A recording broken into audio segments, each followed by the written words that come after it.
Bismillahirrahmanirrahim. Assalamualaikum warahmatullahi wabarakatuh. Alhamdulillah, alhamdulillahi rabbil alamin, wal aqibatu lil muttaqin, wala udwana illa 'alal zalimin. Asyhadu an la ilaha illallah wahdahu la syarikalah, wa asyhadu anna Muhammadan abduhu wa rasuluh. Allahumma shalli wa sallim wa barik ala nabiyyina Muhammad wa ala alihi wa sahbihi ajma'in. Amma ba'du. Bapak Ibu, saudaraku semua, kaum muslimin muslimat serta pengajian Ahad pagi. Alhamdulillah pada pagi hari ini setelah sekian minggu kita PPKM ya, ya mudah-mudahan ada hasilnya, artinya ada penurunan, ada pencegahan.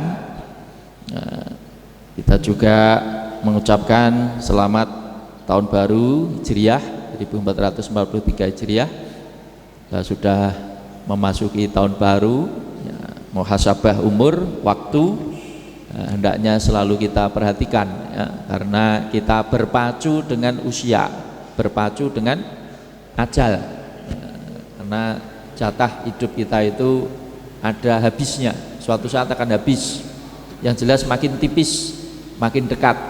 Artinya ya harus makin waspada, makin hati-hati ya. Segera bertobat, segera memperbaiki diri, mengurangi dosa, mengurangi maksiat, hijrah, termasuk hijrah di sini, hijrah dari maksiat menuju taat, hijrah dari malas menuju rajin, hijrah dari santai leha-leha menjadi giat dan semangat. Nah, itu. Jadi kita berpacu dengan waktu. Bapak-ibu yang dirahmati Allah, pagi ini temanya mungkin agak apa ya, diarani panas mungkin ya panas, diarani isin ya mungkin isin, tapi fenomena ini makin sering terjadi ya, makin sering terjadi. Artinya yang namanya dakwah kan tidak hanya amar ma'ruf, dakwah itu juga nahi mungkar. Nahi mungkar itu sing mungkar, sing maksiat ya dicegah, ya dilarang, ya di elekke. Jangan hanya bicara sing apik-apik tok. Dakwah kok cerita sing apik tok. Dakwah itu juga mencegah yang keji dan mungkar. Nah, termasuk perbuatan mungkar. Mungkar itu ditolak oleh akal sehat. Mungkar itu ditolak, diingkari. Itu. Kalau maksiat ya durhaka. Itu. Salah satu fenomena ini adalah nyun sewu, semakin banyaknya orang yang nyun sewu sudah hamil padahal belum menikah. Kok tahu makin banyak Pak? Ya kita lihat saja survei-survei, penelitian, penjelasan dari orang-orang yang berkecimpung di bidang itu. Nah itu. Namun sebelum kita membahas hukum menikahi wanita yang sudah terlanjur hamil, kita jelaskan dulu pencegahannya. Nah, orang hamil sebelum nikah itu berarti sudah berzina. Itu. Aja terak-terak Siti Maryam. Kalau Siti Maryam gimana Pak? Tidak punya suami, punya, itu kan hanya Siti Maryam, ibunya Nabi Isa. Tidak punya suami, punya anak. Kuwi mung Siti Maryam. Terus ya kuwi ora kon niru mentang-mentang Siti Maryam kan wanita suci Pak. Diterak ya oleh to. Waduh, aja ngono. Kuwi mung khusus mukjizate Gusti Allah, Siti Maryam. Tanpa suami atau tanpa laki-laki seorang wanita bisa hamil. Sakliyane Siti Maryam ora ono. Tur ya ora usah niru. Gitu ya. Nah, sekarang kita mulai dulu dari memperingatkan bahaya pergaulan bebas. Pergaulan bebas. Nah, makanya Allah itu memberi rambu-rambu kita halus. Kenapa halus? Ya karena menutup atau menyumbat sarana yang menuju ke situ. Makanya ayatnya wala taqrabuz zina innahu kana fahisyah wa sa'a sabila. Al-Isra 32. Wala taqrabuz zina, janganlah kamu mendekati zina. Ayat itu aja kowe nyedaki. Tidak langsung ditembak wala taf'aluz zina.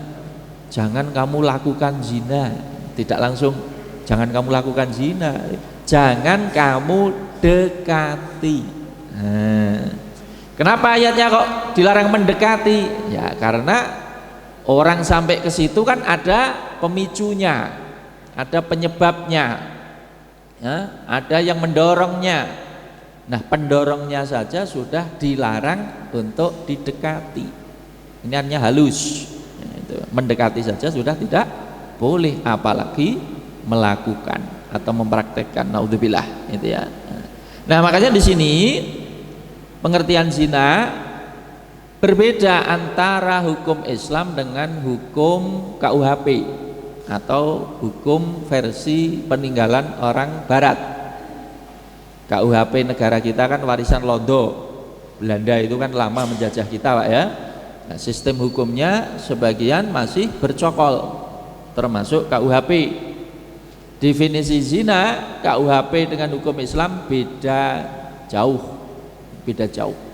Definisi zina orang Barat dengan orang Islam beda jauh. Jadi kalau hukum Islam intinya zina itu hubungan seksual di luar nikah yang sah atau nikah subhat, atau kalau zaman dulu di luar perbudakan. Kalau sekarang kita tidak bicara budak lagi ya. Jadi definisinya paling tidak tinggal dua. Jadi zina itu hubungan seksual di luar nikah yang sah atau nikah yang subhat. Nikah subhat itu masih ada kesamaran. Satu pihak mungkin menganggap sah, satu pihak menganggap tidak sah atau belum sah. Jadi mengandung kesamaran. Atau bukan karena kesengajaan, tapi betul-betul karena kekhilafan atau kelalaian atau kesamaran. Tapi yang jelas hubungan seksual di luar nikah yang sah dihukumi zina, dan itu dosa besar. Ini harus dipahami. Makanya anak-anak kita, remaja kita perlu diingatkan, perlu dididik ya. Karena kadang-kadang gini Pak, sebagian kita itu kadang-kadang memperlonggar atau terkecoh karena merasa wis setengah resmi. Saya menyebut setengah. Contohnya apa setengah resmi itu? Ya ini anggapan masyarakat ya. Nyun sewu misalnya karena sudah ditunangkan. Wis ditunangke. Padahal jarak antara tunangan karo nikah masih 3 tahun. Nah, ini kan kayak setengah resmi kan? Saya menyebut setengah. Kenapa setengah resmi? Lah wis diumumke, wis direstui wong tua, bahkan wis tukar cincin, terus wis diliput wartawan kalau tokoh populer. Setelah itu merasa sudah setengah resmi, akhirnya setengah diculke. Termasuk diculke misalnya piye? Nginep oleh. Nah iki mbuh nginep neng wong tuane kono, mbuh nginep neng wong tuane kene. Merasa apa? Wis tunangan mbok bek. Nah, Pak RT arek negur ya pekewo. Apa tak tegur wis tunangan? Apa tak toke ya urung sah dadi suami istri kok wis nginap-nginep.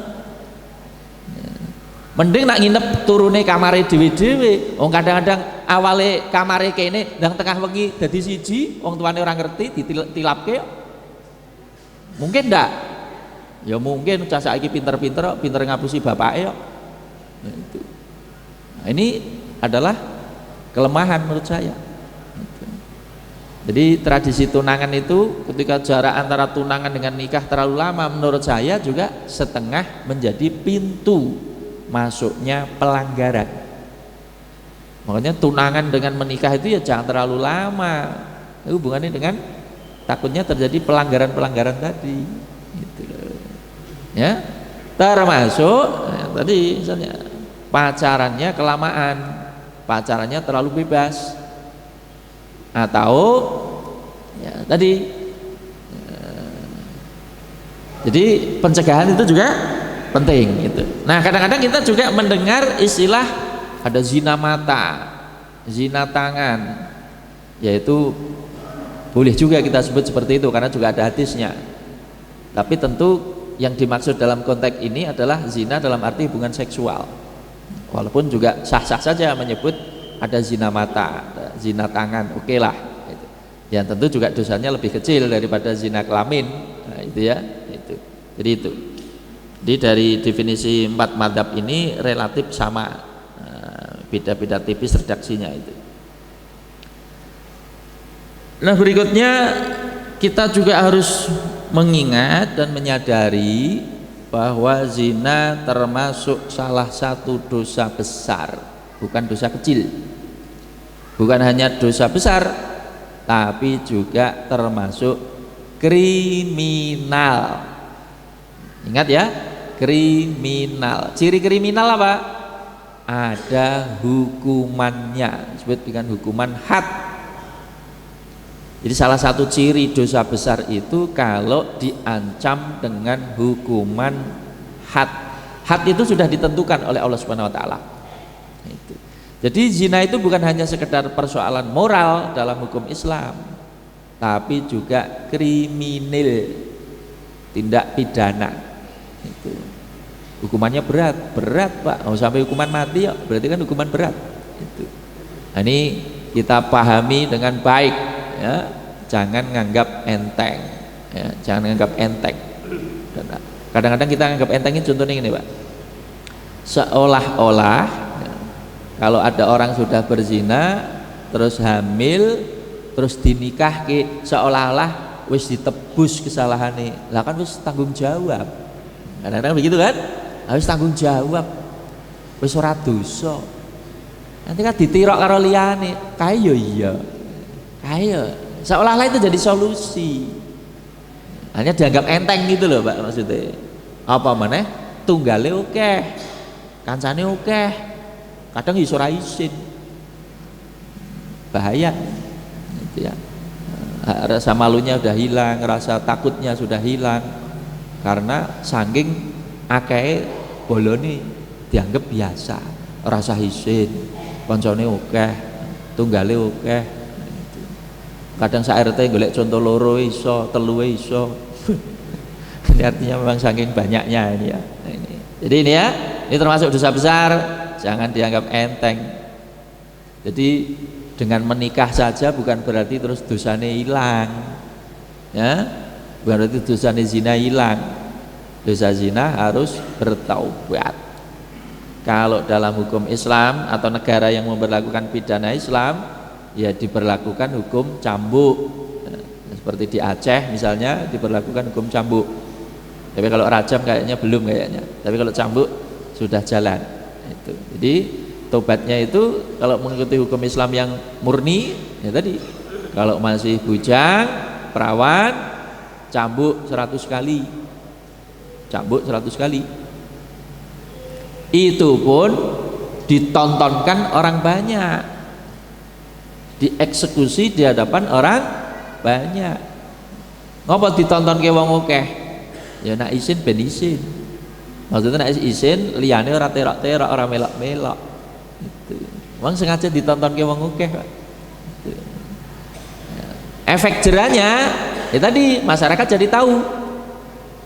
Oh, wong nak zina iki dicambuk ping 100 ditonton ke wong akeh. Efek jerahnya menyebar. Liyane do isin, ora coba-coba, ora wani-wani, masing-masing tanggung jawab untuk menjaga keluarganya. Jadi ketika hukuman itu ditonton ke, maksudnya Gusti Allah itu tadi ngefek jerahnya itu terasa. Itu. Tapi kalau hukuman disembunyikan dan ditanggung individu, justru banyak masyarakat yang tidak tahu kalau itu kriminal, kalau itu dilarang. Ini hukum Islam itu sebenarnya memiliki keunggulan-keunggulan. Ya. Kalau sudah kita tahu ya, kita pelajari. Itu. Termasuk misalnya ya dalam hukuman pembunuhan misalnya. Kenapa kalau pembunuhan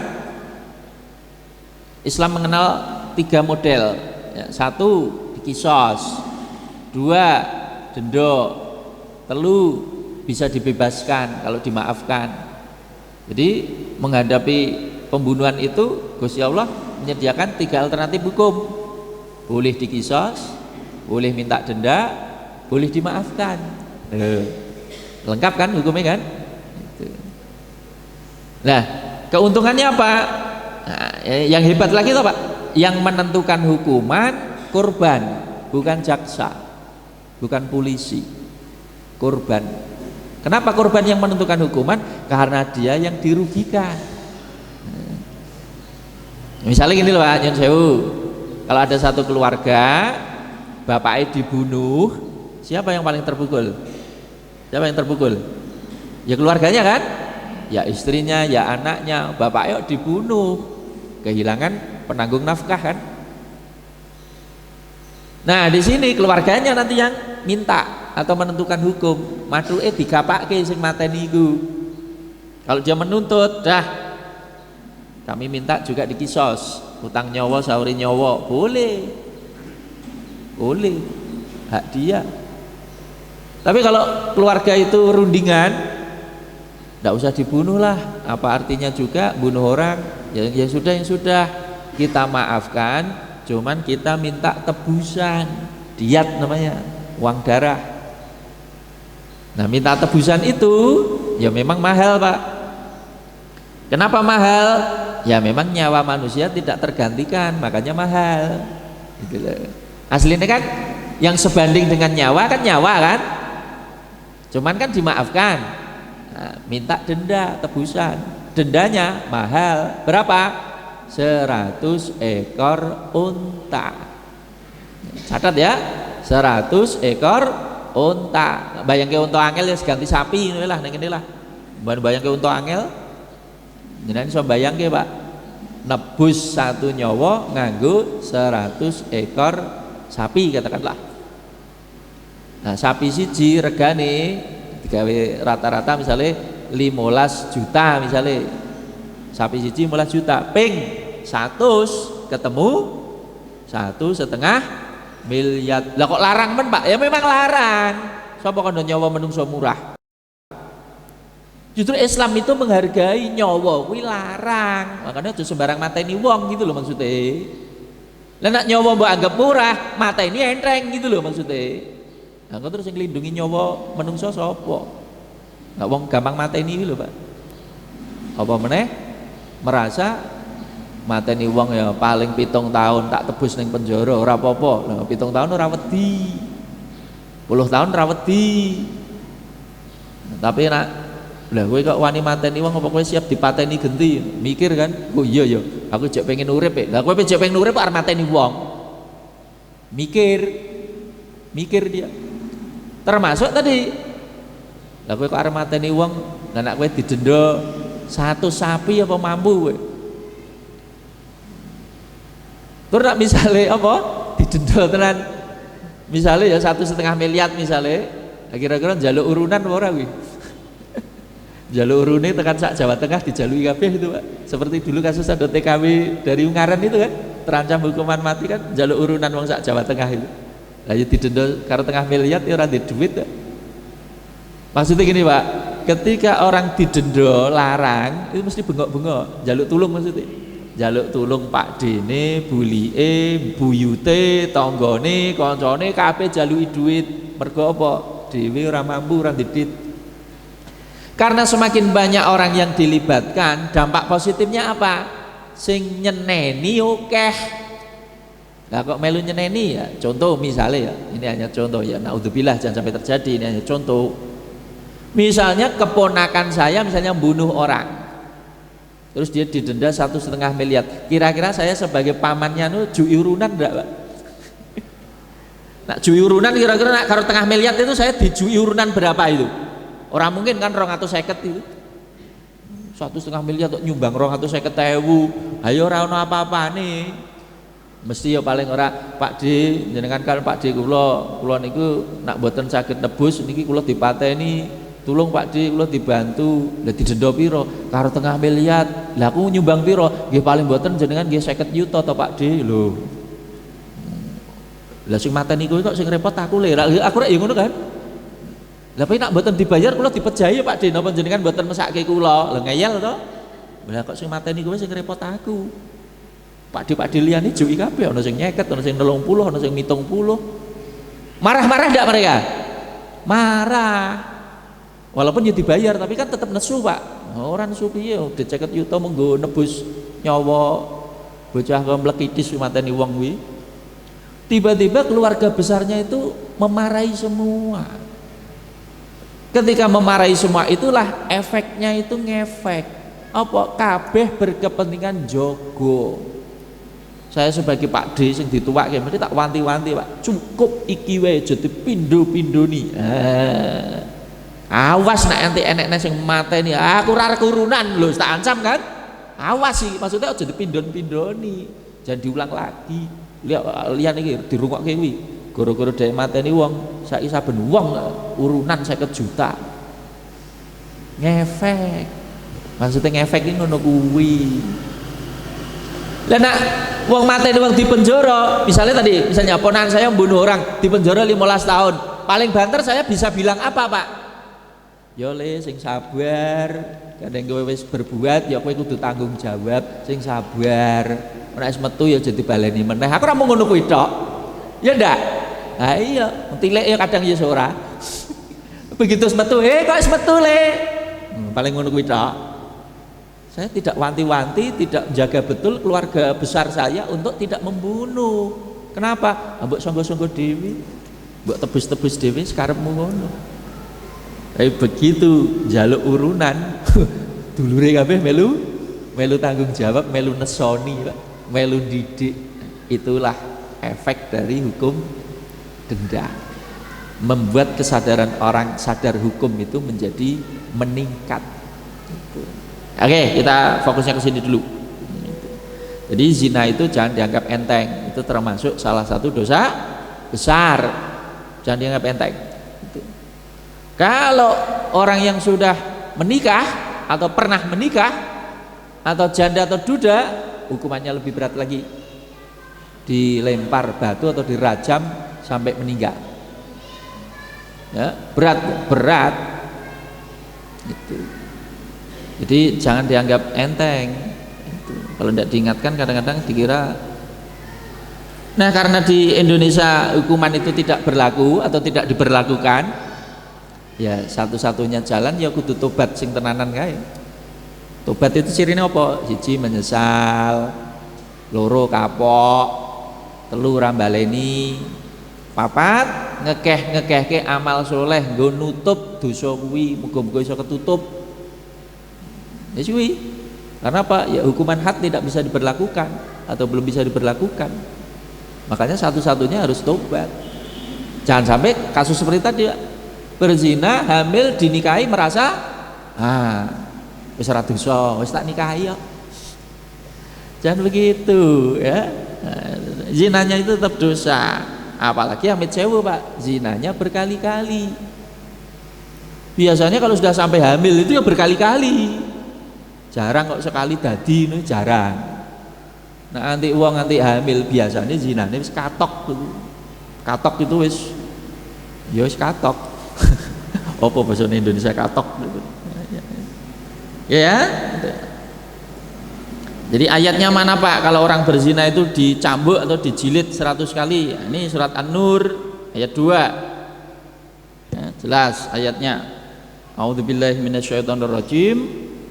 Az-zaniyatu waz-zani fajlidu kulla wahidin minhuma mi'ata jaldah.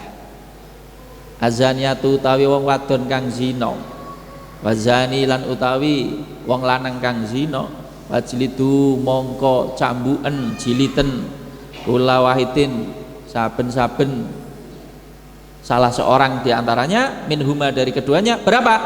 Mi'ata jaldah, 100 kali. Ayat ini bukan hadis, lebih terang maksudnya. Jadi pria yang berzina, wanita yang berzina, cambuklah masing-masing 100 kali.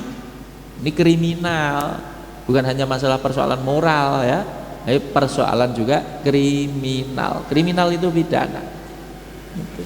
Ini beda ya cara pandang Islam dengan cara pandang masyarakat sekuler Barat. Kalau orang Barat itu mendefinisikan zina itu kalau orang itu sudah menikah. atau terikat perkawinan. Jadi kalau orang sudah menikah terus misalnya berhubungan intim dengan wanita lain, nah itu baru disebut zina. Itu pun kalau diadukan ki ana sing ora trima.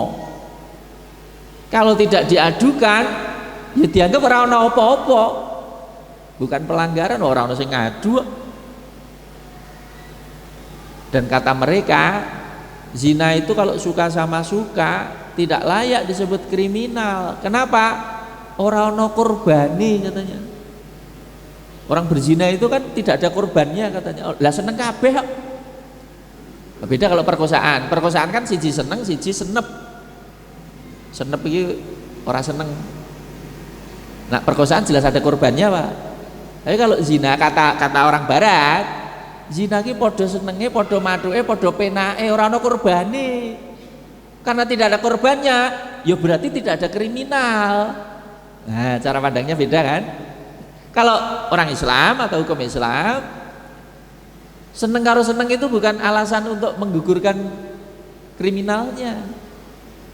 Yang dituntut adalah tadi pelanggaran hak Allah, pelanggaran syariat.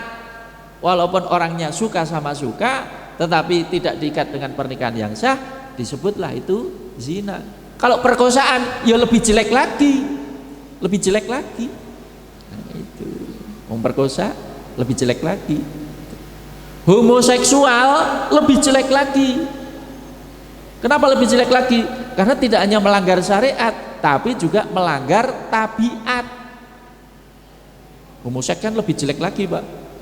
Bukan hanya melanggar syariat, melanggar tabiat. Tabiat itu alamiahnya. Nah, alamiahnya kan laki-laki sama perempuan yang direstui. Nah, ini sesama laki-laki. Nah, itu lebih jelek lagi. Itu. Termasuk zina dengan orang tertentu lebih jelek lagi daripada zina dengan yang lain. Maksudnya gini, orang berzina dengan mahram lebih besar dosanya daripada orang berzina dengan yang bukan mahram. Maksudnya begini, Pak, amit jauh ya, ini hanya contoh. Kalau ada anak sampai berzina dengan ibunya, kan lebih kecil lagi, Pak ya. Ya lebih kecil lagi daripada misalnya dia berzina dengan anak orang lain. Atau seorang kakak berzina dengan adiknya, jelas lebih kecil daripada dia berzina dengan teman kelasnya misalnya. Lebih besar lagi dosanya. Karena dengan mahram lebih jelek lagi. Termasuk nyun sewu berzina dengan istri tetangga lebih besar dosanya daripada berzina dengan orang jauh. Nah, sampai berzina dengan tetangga sendiri itu lebih jelek lagi, lebih besar dosanya lagi. Ketok menak geragas. Tonggo dhewe timbat geragas. Iya, wong adoh cek rada mending ora pati ketok, ora pati ngerti gitu kan. Tonggo dhewe samping rumah itu nak konangan itu potensi konfliknya, padunya, cerainya, pertempurannya bisa dahsyat itu. Dan bisa jadi terjadi gelap mata, pembunuhan itu kan sering kan kita dengar berita-berita seperti itu. Jangankan yang jelas-jelas berzina misalnya, Pak ya. Wong kadang-kadang baru weanan kalau suaminya cemburu bisa gelap mata kok, ya ndak? Lah iya nembe weanan wae iso fatal apa meneh kok sampai terjadi tertangkap basah misalnya sedang berbasah-basah ria dengan tetangganya itu lebih jelek lagi, Pak. Dan hadisnya itu ada memberi penekanan pada kamu berzina dengan istri tetanggamu itu lebih jelek lagi, lebih ditekankan lagi ya. Jangan sampai terjadi ya. Naudzubillah. Nah itu ya. Nah terus di sini Allah juga berpesan, jangan kamu belas kasihan kepada keduanya, ojo melas. Karena bisa jadi kita tadi, Pak, melas sih, rasa sih.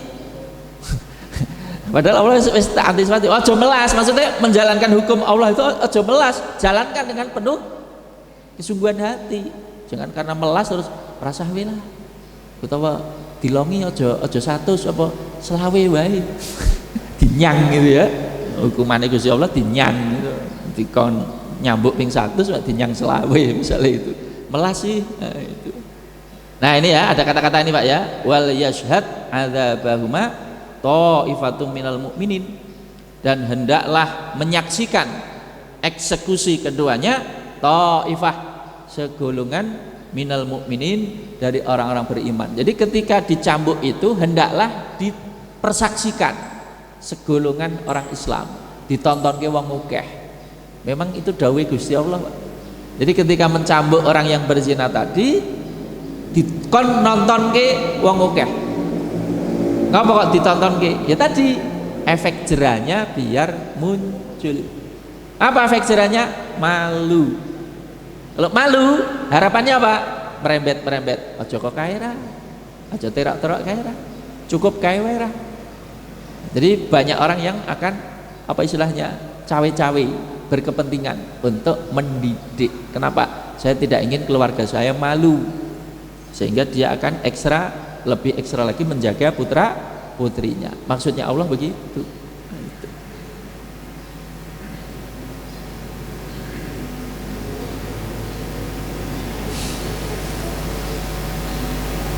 Bahkan kalau zaman dulu kadang-kadang ditambah, Pak ya, di samping dicambuk 100 kali juga ditaghrib. Ditaghrib itu apa? Diasingkan di gua, diasingkan di tempat terpencil selama 1 tahun. Tambah abad kan, sudah dicambuk 100 kali masih diasingkan 1 tahun. Jadi hukumnya berat. Nah sekarang kita masuk ke sini, Pak. Intinya kan saya menyampaikan ini. Hukum menikahi wanita yang sudah terlanjur hamil karena berzina. Ini hanya sekedar pemanis data saja. Jadi sekarang ini kan undang-undang perkawinan terakhir sudah diamandemen tentang usia nikah ya, tahun 2019 kemarin kan. Usia nikah sekarang oleh pemerintah dinaikkan jadi 19 tahun, berlaku bagi laki-laki dan perempuan. Sebelumnya usia nikah kan laki-laki perempuan beda, Pak. Laki-laki 19, perempuan 16 boleh nikah, undang-undang yang lama. Tapi setelah direvisi dengan undang-undang yang baru tahun 2019 kemarin, belum lama, baik laki-laki atau perempuan syarat minimal usia bisa menikah 19 tahun, pukul rata, laki perempuan sama saja. Jadi paling tidak wis lulus SMA, baru boleh menikah.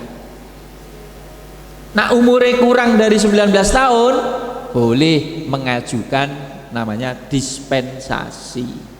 Dispensasi itu ya keringanan. Jadi kalau misalnya ada orang mau menikahkan anaknya umurnya kok misalnya 18 tahun, belum memenuhi undang-undang, tapi bisa mengajukan dispensasi, minta keringanan pada pengadilan agama, minta izin.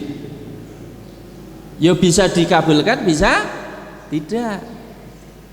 Nah masalahnya yang dilematis itu ya serba sulit, Pak. Apa dilematisnya? Nak bocah wis kadung hamil. Dilemanya di situ. Umur itu 16 tahun, 17 tahun, tapi bocah wis hamil. Apa dinikahke umure urung nyanda? Ora dinikahke melas, ya isin barang. Piye? Bingung kan? Akhirnya solusinya tadi ben iso nikah minta dispensasi. Nah, data di pengadilan agama mayoritas kebanyakan pengantin atau calon pengantin yang minta dispensasi amit sewu mayoritas rata-rata sudah hamil duluan. Ya itu kurang lebih datanya kuwi sak pengadilan, Pak, sak kabupaten. Mayoritas itu bisa 70%, bisa 80%. Nah piye, Pak? Bocah wis kadung mlenting. Piye iki? Hakim juga waduh ya piye ya? Pak tak kabulke piye? Gak tak kabulke piye? Ya akhirnya dikabulke toh. Tapi juga punya pengaruh buruk. Apa, Pak? Ditiru liyane. Dianggap itu solusi gitu loh. Meteng sik ora apa-apa. nikah ya iso. Carane piye? Ah karek njaluk izin. Biasanya ya dikabulke kok ora apa-apa. Nah, dampak tidak baiknya itu di situ. Tapi misalnya orang diizinkan nikah, ya arep ngopo bocah kuwi? Ya serba sulit itu maksudnya di situ itu, Pak. Kangelan kan, cek bocah, cek cilik, cek waya sekolah, malah mateng dhisik. Aduh, ini problem gitu. Makanya kita sebagai orang tua ya, melu tanggung jawab, melu njogo, melu ngelekke, melu ngawasi, melu bimbing, melu memberi pemahaman. Ya termasuk saya ini kan bagian dari masyarakat, menyampaikan tema seperti ini ya bagian dari memberi pemahaman sekaligus mengingatkan. Ojo dianggap saru. Nanti kalau kita membicarakan yang buruk dihindari ya nanti orang sing ngelekke kalau itu buruk. Cerita pengajian sing penak-penak tok, sing apik-apik tok. Nanti sing elek orang ngerti. Jadi biar imbang nih Pak ya. Nyun sewu ya. Nah, sekarang ini kita bicara fikihnya.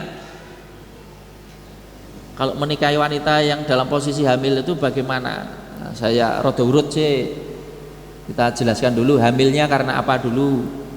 Pertama, kalau hamil karena punya suami yang sah atau akibat suami yang sah. Akibat itu contohnya ini, diceraikan dalam kondisi hamil. Itu kan hamilnya karena suami yang sah. Atau ditinggal mati dalam keadaan hamil. Jadi kalau menikahi wanita yang hamil karena punya suami atau akibat suami yang sah, itu dilarang, tidak boleh, tidak sah. Kenapa? Tadi punya suami atau ada suaminya atau akibat suami yang sah, tidak boleh, tidak sah. Kapan Pak? Nunggu apa? Melahirkan.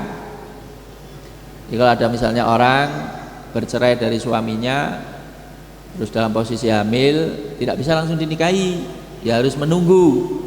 Menunggunya itu kalau hamil sampai melahirkan. Kalau belum melahirkan jangan dinikahi, tidak bisa dinikahi. Kalau ditinggal mati suaminya ada dua kemungkinan, bisa mengambil 4 bulan 10 hari iddah ditinggal mati suami secara umum, atau kalau dia posisinya hamil ya sampai melahirkan, diambil yang lebih lama. Diambil yang lebih lama. Maksudnya diambil yang lebih lama itu gini Bu, misalnya kondisi kehamilan sekarang baru 2 bulan, ditinggal mati suami, hamil 2 bulan. Kalau pakai iddah biasa kan 4 bulan 10 hari, kan belum lahir kan anaknya kan, baru 4 bulan 10 hari ya. Nah itu ngambil yang lama. Ngambil yang lama itu berarti yang diambil adalah melahirkan. Ya memang rada suwe. Nah posisi ketika suaminya meninggal itu kandungannya baru 2 bulan kan, nunggu 7 bulan kan sampai melahirkan. Ambil yang lama. Tapi kalau posisinya ketika suaminya meninggal sudah hamil 8 bulan, karisesasi kan, melahirkan.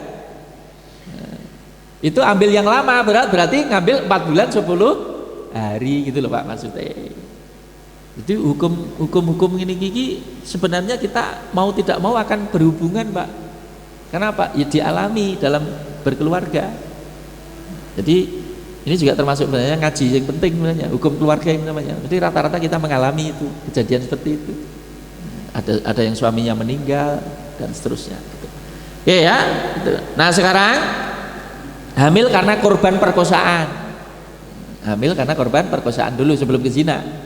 Kalau hamil karena korban perkosaan, nah, di sini nanti sebenarnya agak mirip, cuman di sini lebih emergensi kira-kira gitu ya. Nah, itu dikembalikan kepada si perempuan yang jadi korban.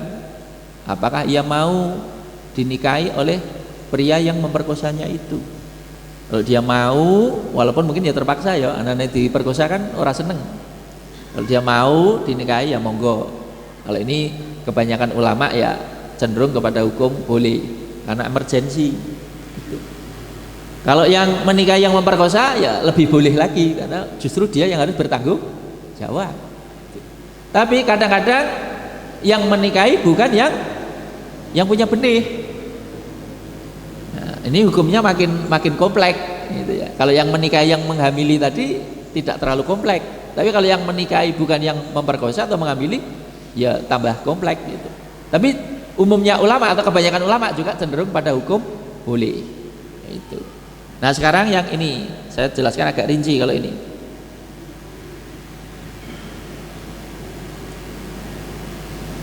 Nah sebelum ke hukum, ayat ini juga perlu kita perhatikan Pak, surat An-Nur ayat 3 ya. Az-zani la yankihu illa zaniyatan aw musyrikah wa zaniyatu la yankihuha illa zanin aw musyrik wa hurrima dzalika 'alal mu'minin. Seorang pria yang suka berzina tidak sepantasnya menikah kecuali dengan wanita pezina atau wanita musyrik. Dan wanita yang suka berzina tidak sepantasnya dinikahi kecuali orang yang suka berzina atau orang musyrik. Wa hurrima dzalika 'alal mu'minin, yang demikian itu diharamkan bagi orang beriman. Nah di sini nih nanti hubungannya untuk menjawab itu salah satunya titik tolaknya dari ayat ini Pak. Di sini ada kata-kata diharamkan yang demikian itu atas orang beriman. Nah dzalik itu kembali kemana maksudnya gitu? Kembali ke menikahi wanita yang berzina atau dzalik itu kembali ke zinanya itu sendiri. Nah, nanti sedikit ada perbedaan pemahaman. Maksudnya gini, kalau dzalik itu diarahkan ke menikahi wanita yang berzina, berarti menikahi wanita yang sudah hamil karena berzina tadi haram, tidak boleh.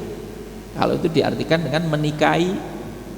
Tapi kalau yang dimaksud dzalik di situ adalah zinanya itu sendiri, berarti menikahi wanita yang sudah berzina tadi tidak diharamkan. Walaupun juga tidak direkomendasikan. Tidak rekomendasi itu tidak dianjurkan. Itu kan. Maksudnya begitu. Tapi secara umum paling tidak ayat ini mencela. Mencela itu ya ora seneng dicela. Jadi Gusti Allah itu ngendika wong lanang sing biasa zina iki ora sepantasnya nikah kecuali ya golekno pasangannya sing seneng berzina juga selevel itu, sekufu, atau golekno wong musyrik sekalian ngono lah. Artinya kan levelnya kan jelek gitu Pak ya. Golekno wong musyrik kan sisan. Sebaliknya wanita yang suka berzina tidak sepantasnya dinikahi oleh pria baik-baik kecuali pria yang suka berzina atau golekno wong musyrik kono. Itu celaan. Artinya tidak direkomendasikan gitu. Minimal lah ya, walaupun ada juga yang memahami bukan hanya sekedar celaan ini haram. Tidak boleh. Nah, itu. Jadi itu. Nah sekarang kalau orang sudah terlanjur zina terus hamil terus mau dinikahi, gimana khilafiyah ulama di sini? Khilafiyah itu ada perbedaan pendapat. Saya kutip dari kitab Ikhtilaful A'immah Al-Ulama dari Maktabah Syamilah juz 2 halaman 138. Di sini ada beberapa pendapat. Ya, ada beberapa pendapat. Nah ini saya kira lebih jelas. Ibnu Qudamah kitabnya Al-Mughni. Jadi saya mulai dulu dari mazhab Hambali. Mazhab Hambali ya. Menurut mazhab Hambali, kalau ada wanita yang sudah ketahuan berzina apalagi dalam kondisi hamil, tidak boleh dinikahi atau tidak sah dinikahi kecuali kalau memenuhi dua syarat, disartoin. Pertama, inqidha'u iddatiha, iddahnya sudah selesai. Iddahnya sudah selesai maksudnya piye? Kalau hamil itu iddahnya melahirkan. Jadi selama posisi si wanita itu masih hamil, belum bisa dinikahi. Wong belum melahirkan. Jadi bisa dinikahi nanti kalau sudah melahirkan. Itu mazhab Hambali. Yang kedua, ya,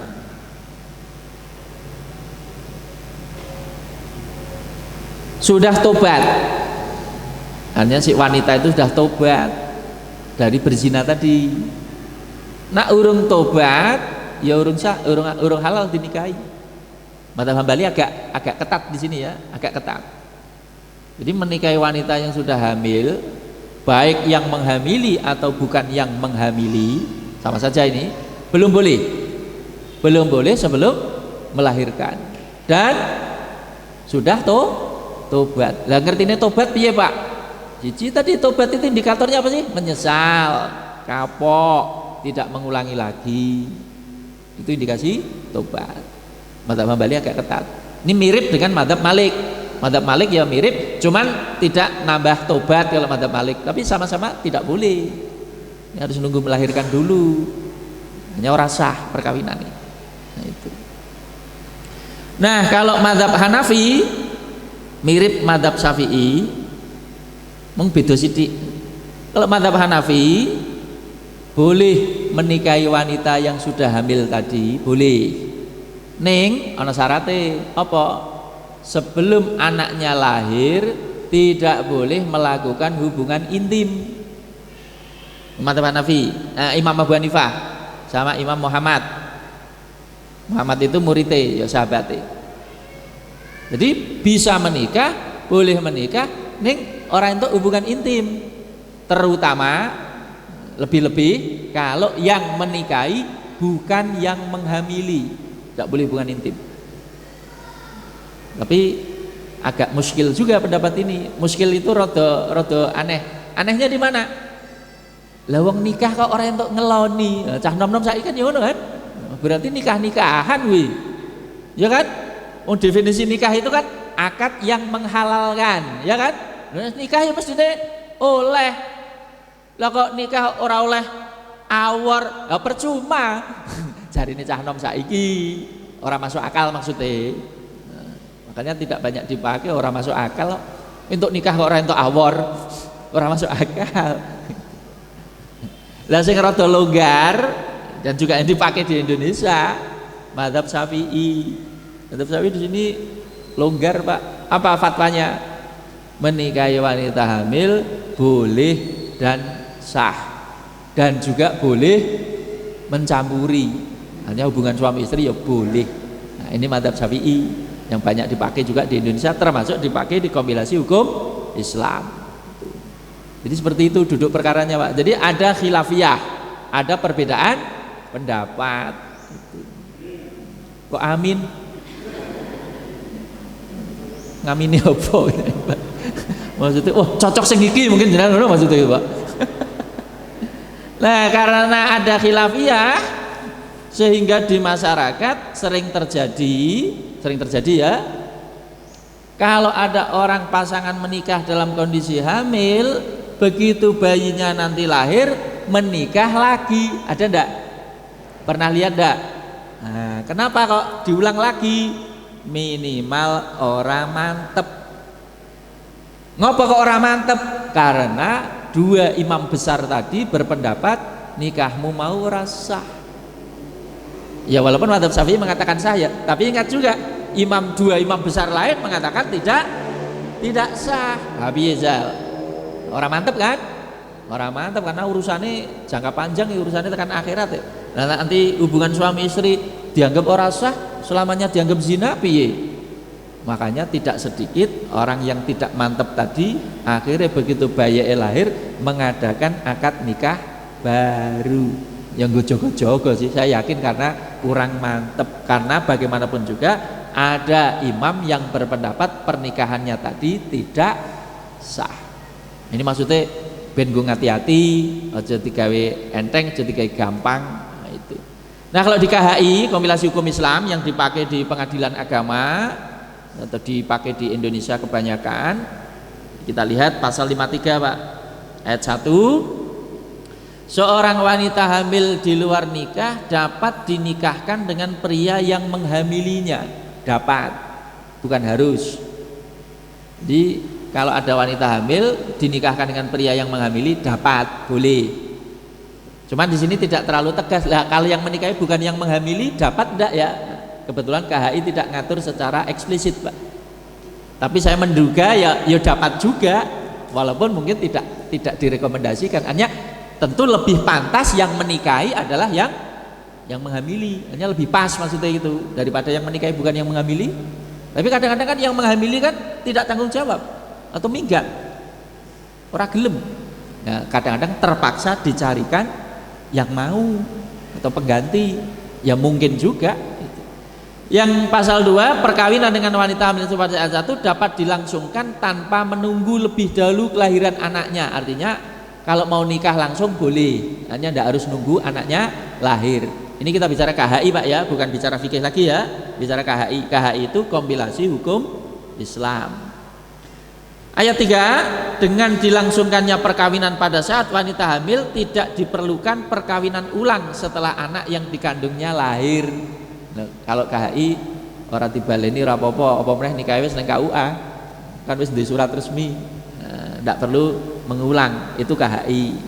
Tapi sebagian masyarakat tadi tetap orang marem tadi Pak.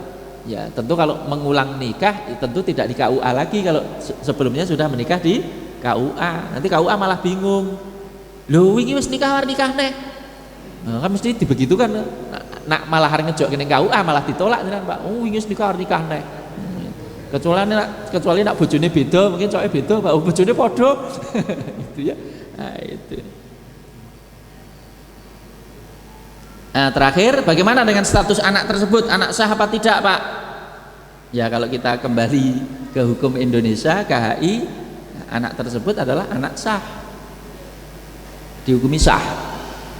Ya, walaupun anak zina sebenarnya, tapi di mata hukum negara dianggap sebagai anak sah bapaknya maksudnya. Kecuali kalau bapaknya orang gelem ngakoni, maksudnya tadi misalnya ada orang hamil yang menikahi bukan yang menghamili. Nah, aku dudu bapaknya kok, mau aku nak dia aku bapaknya, berarti kan dia tidak mau mengakui, ya bukan anak dia, tidak mau mengakui ya. Tapi kalau misalnya dia mau mengakui, mau tanggung jawab, ya boleh, boleh saja ya.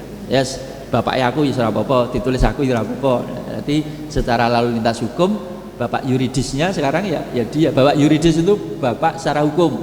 Kalau bapak biologis itu bapak yang memiliki benih. Nah, itu. Ya memang rada ruwet Pak, jenenge wong melanggar sejak awal ya ruwet. Beda karo sing tidak melanggar ya tidak ada masalah itu. Tapi memang kalau secara fikih dibedakan ya, anak yang lahir sebelum 6 bulan atau setelah 6 bulan itu dibedakan.